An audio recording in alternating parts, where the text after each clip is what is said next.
انسان مننا محتاج انه يسمعها. كتير بتبقى في احداث، ظروف، حاجات بنعيشها في حياتنا بتسبب اضطراب، بتسبب تعب، بتسبب ضيقه، بتسبب الم، بتسبب تجربه، بتسبب حاجه بنمر من خلالها نشعر فيها بنوع من انواع الضيقه. فلما نسمع رب المجد يسوع بيقول لا تضطرب قلوبكم ولا تجزع، شيء مفرح لكل قلب مننا. وبقيه الاصحاح الايه 14 يقول لك ان سالتم شيئا باسمي فانا افعله لكم. ان سالتم شيئا باسمي فانا افعله. ده حاجه عظيمه جدا. ربنا بيقول لنا ما تضطربش، ما نخافش، ما نتزعزعش، ما يبقاش في حاجه كده تهزني من جوه. يبقى كده لو في تجربه، في ضيقه، في مشكله، عارف انها هتمر، لان هو قال لي ان سالتم اي شيء باسمي انا افعله. يبقى انا هرفع قلبي ليك وهقول لك كده من يفصلنا عن محبه المسيح؟ ايه اللي يقدر يفصلني عنك؟ لو مع بولس كده من يفصلنا عن محبه المسيح؟ انا كده خلاص. يبقى انت بتقول لي ما تخافش، بتقول لي ما تضطربش، انا معاك، انا واقف جنبك، خلاص. يبقى انا مفيش حاجه هتفصلني عنك، مفيش حاجه هتبعد نفسي عنك تقدر انها تاخرني عن ان انا اكون معاك باستمرار. اشده ام ضيق ام اضطهاد ام جوع ام عري ام خطر سيف، كل ده مع بولس نقول ايه؟ كل ده يمر، كل ده يعدي، كل ده ملوش قيمه. طول ما انا معاك يا رب انا حاسس بسلام، لا اضطرب ولا اخاف. مش هيبقى في عندي خوف، هيبقى عندي كده حاله سلام. احلى حاجه كده ربنا بيديها لنا هي فعلا السلام. كتير بيبقى عندنا طلبات كتير، نقول يا رب انا عايز كذا، وامتحان وضيقه ومشكله ووظيفه وحاجات كتيره جدا بنطلبها من ربنا، واحلى حاجه ربنا بيديها لنا هي السلام. بالسلام تقدر توصل لكل ده. لو في عندك سلام في حوارك مع الشخص اللي قدامك مش هيكون في زعل، مش هيكون في اي مشكله، مش هيبقى في خصام. لو هيبقى عندك سلام في شغلك وانت بتشتغل هيبقى في تركيز، هيبقى في انتاج، هيبقى في عمل بزياده. لو انت عندك سلام وانت بتذاكر هيبقى في اجتهاد اكتر وتحصيل اعلى و طول ما انت بسلام رب المجد يسوع انت هتكون تقدر تزور لقدام. لكن مين هيفصلك عن المحبه دي؟ مين هيفصلك عن السلام ده؟ مفيش غير الخطيه. الخطيه هي الحاجه الوحيده اللي تيجي كده تنغص عليك، تعكنن عليك، تبعدك عن عمل الله في حياتك. عشان كده القديس اغسطينوس اللي كان له تجربه صعبه جدا مع القضيه، لما اتعرف وقرب وعرف انا هو دي تمنى ايه، وعرف قيمه الالتصاق برب المجد يسوع، قال ربي انت تحتضنني، تحتضن وجودي برعايتك، انت تحتضن وجودي برعايتك، كانك لا تتطلع الى اخر سواك، كده مفيش حد واقف قدامك غيرك، انت كده بتحتضن وجودي برعايتك، كده مفيش حد تاني في الوجود ده واقف قدامك، تسهر عليا وكانك قد نسيت الخليقه كلها، قاعد سهران مهتم بيا انا لوحدي، كانك نسيت الخليقه دي كلها وقاعد مهتم بمشاكل انا بس وتعب بس وكل حاجه واقفه في حياتي، انت تسهر عليا وكانك نسيت الخليقه كلها، تهبني عطاياك وكاني وحدي موضوع حبك، تهبني عطاياك كاني انا وحدي موضوع حبك. انا مش عارف يا رب انت بتعمل كده ازاي؟ ازاي بتهتم بيا كان مفيش غيري، سامع الصلاه بتاعتي كان مفيش حد تاني بيصلي، سامع كلامي كان مفيش حد تاني بيكلمك، بتحبني كان مفيش اي حد تاني في الكون ده بتحبه قد ما انت بتحبني انا. ازاي يا رب انت بتحبني بالشكل ده؟ ازاي انت مهتم بيا؟ وازاي انت قريب مني بالشكل الجميل ده؟ ازاي بترعاني بكل الحب وبكل العمل الحلو ده؟ ازاي يا رب انت مهتم بيا بالشكل ده؟ ليتني احبك لانك احببتني اولا. ليتني احبك لانك احببتني اولا. حلو جدا ان علاقه الانسان بربنا تكون من اجل حبه، هو احبني اولا في صليبه، احبني اولا في موته وقيامته، كل ده هو احبني اولا فيه. فيبقى يا رب اقول له كده ليتني احبك، يعني انا رب اعرف احبك زي ما انت بتحبني، انت مهتم بيا كده مفيش حد. انا لما باجي اكلمك بحطك يمكن نمره 2 3 4 5 7 12، برميك كده في الاخر الليسته بتاعت اهتماماتي وكأن مفيش حاجه مهمه. اول ما تظهر اي حاجه في يومي احطك كده على جنب، تيجي خروجه، تيجي فسحه، تيجي مش عارف ايه، تيجي كذا، تيجي اي حاجه تيجي في حياتي احط ربنا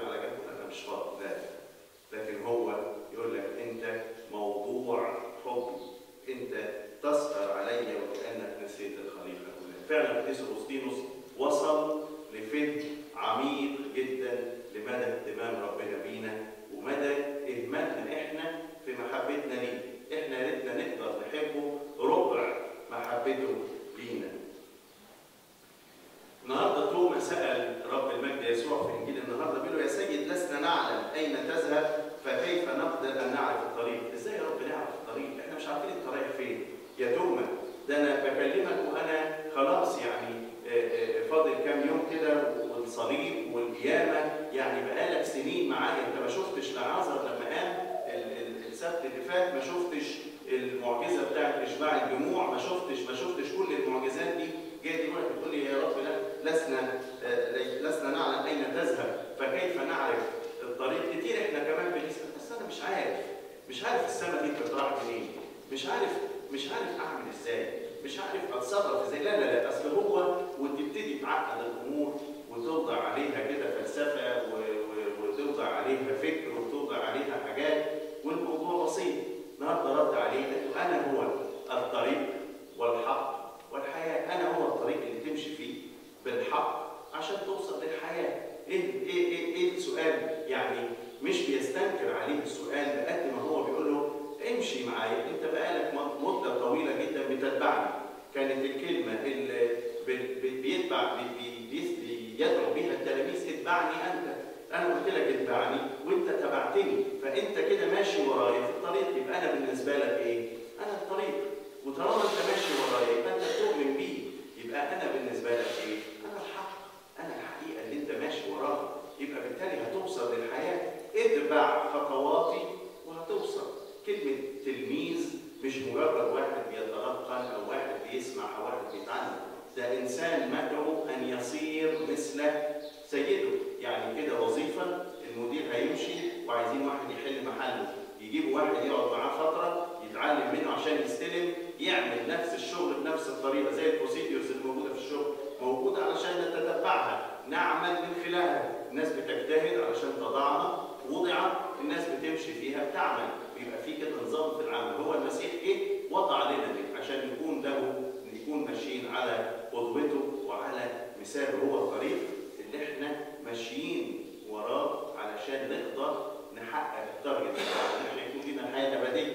والطريق ده هو الحق، هو الحقيقه. هو عشان كده قانون الايمان نؤمن باله واحد، الله هو الحقيقه الفعليه في حياه كل واحد. اكيد في العلم حاجات كتير تبقى ديزيبوتاز، حاجات كده بتطرح تدرس، تنفع تطبقها ولا ما تنفعش تطبقها، ما تبقاش حقيقه غير لما تطبق، والتطبيق بتاعها ده يكون حقيقي ويكون فعلي ويكون ليها نتيجه كده تبقى مرئيه. ناس كتير اتكلمت عن نظريه التطور، لكن هل شفنا مثلا اي تغير في اسباس؟ يعني مثلا اي سمكه غيرت من نوعها وبقت سلحفه، او مثلا اي حاجه مثلا من الكائنات الحيوانيه اللي موجوده، هل كان الكلب مثلا بقى قرد او القرد بقى حاجه ثانيه او هكذا؟ كلها نظريات، لكنها ما فيش اي حاجه في العلم نفسه اثبتت انها سليمه، اثبتت انها موجوده، ما فيش حقيقه. قعدوا يدعوا ويوجدوا اثباتات وما الى ذلك، ولكن كل ده وقع، ما كانش له اثبات. لكن الحقيقه الفعليه اللي احنا نعرفها ان المسيح تجسد وصلب ومات عندنا وقام من الاموات في اليوم الثالث وصعد الى السماوات وارسل لنا الروح القدس. دي حقيقه، ده مش حاجه بحثيه. وحتى اللي عملوا ابحاث عن الكفن، اللي عملوا ابحاث عن القيامه، اللي عملوا ابحاث عن الفتره الزمنيه، اللي عملوا ابحاث عن الصليب، كان عندهم دلائل وبراهين ان دي حقيقه مثبته. فهو الحق، هو الطريق والحق، وانت في الطريق وفي الحق هتوصل للحياه ويكون ليك الحياه الابديه. يبقى ربنا كل اللي يطلبه مننا يكون لينا عمق معرفته، نعرف مين هو اللي اتقدم لنا في اناجيل الخمسين وفي الانجيل كل مره ذكر ان هو، نعرف مين هو وايه التكوين اللي هو عرض لنا به ذاته، نعرف ان هو بيعمل من اجلنا كانه احنا كل واحد فينا بيدينا خدمه فرديه، كان احنا بس موضوع حبه، نعرف اهتمامه كل شخص فينا يكون لينا الحب ليه كما هو احبنا اولا.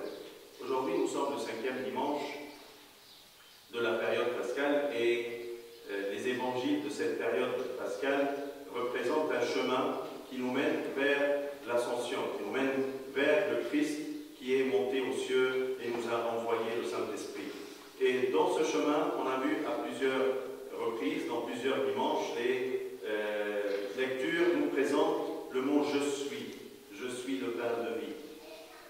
Je suis la vérité, le chemin, la vérité et la vie, comme aujourd'hui.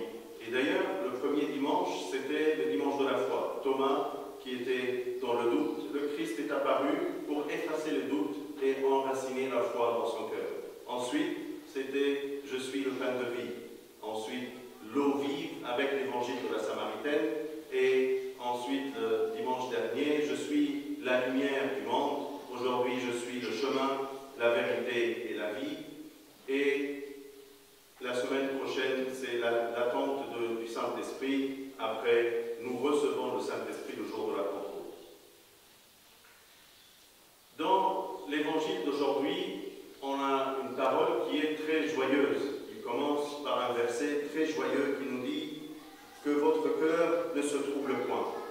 On a tous des soucis, on a tous des pensées, on a tous des choses qui nous travaillent, qui nous intriguent, qui nous laissent un peu de doute, qui nous met en cause notre foi, qui fait parfois une peine dans notre cœur, qui nous angoisse. Si on entend aujourd'hui le Seigneur qui nous dit que votre cœur ne se trouble point, on est dans la paix.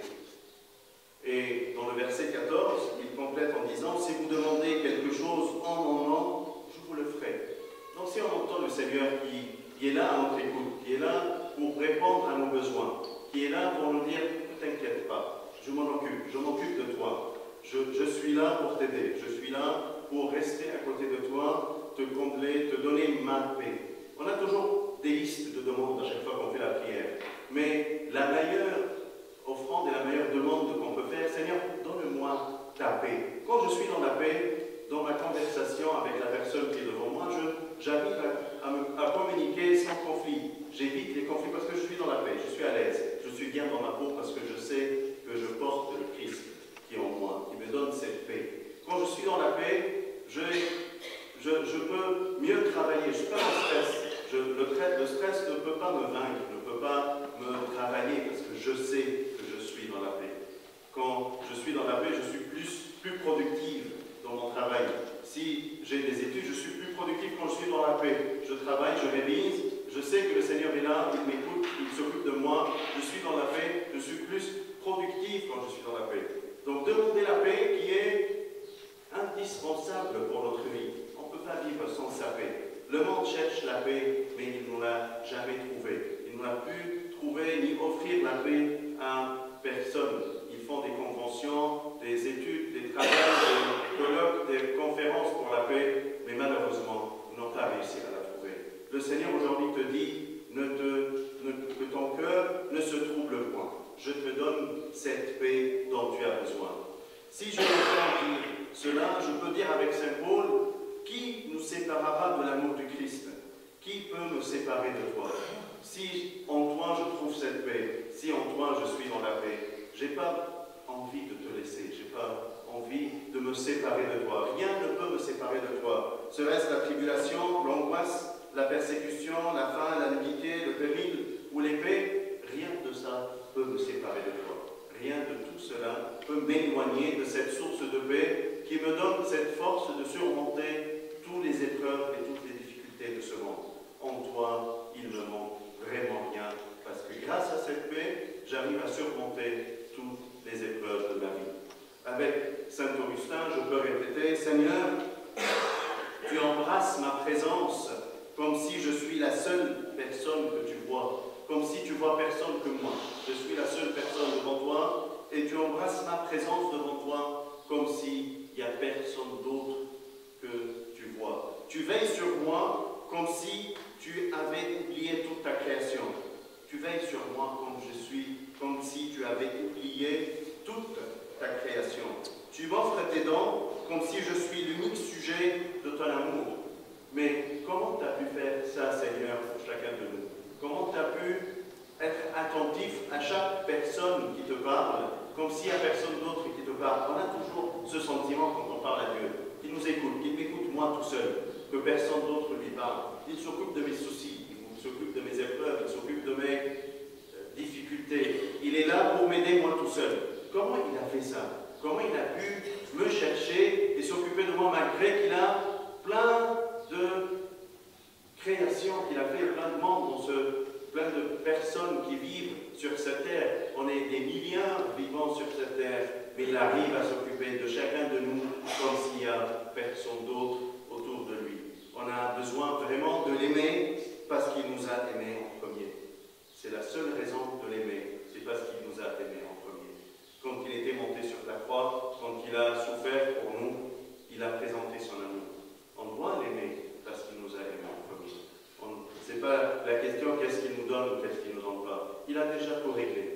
déjà tout payé. On a besoin de l'aimer parce qu'il nous a aimés en premier. Aujourd'hui, quand Thomas s'est adressé au Seigneur en lui disant « Seigneur, nous ne savons pas où tu vas. Comment pouvons-nous en savoir le chemin ?» Thomas, tu m'as suivi depuis plusieurs années. Je t'ai appelé, je t'ai dit « Suis-moi » et tu m'as suivi. Tu connais comment je t'aime. Tu étais là quand j'ai ressuscité Lazare. Tu étais là quand j'ai fait le miracle de la bénédiction des 5 pains et des 2 poissons. Tu étais là à chaque fois que j'ai fait un grand miracle. Tu as vu tout cela. Tu as écouté tous mes enseignements. Tu étais là. Tu n'avais qu'à me suivre. Tu savais depuis le commencement que tu es en train de me suivre. Si tu me suis, je suis ton chemin. Tu n'as qu'à continuer à me suivre, à suivre tout ce que j'ai mis en place, à me prendre comme exemple. Je suis le chemin. Il a répondu en disant, je suis le chemin, je suis la vérité, je suis la vie. Suis-moi dans la vérité et tu auras la vie éternelle.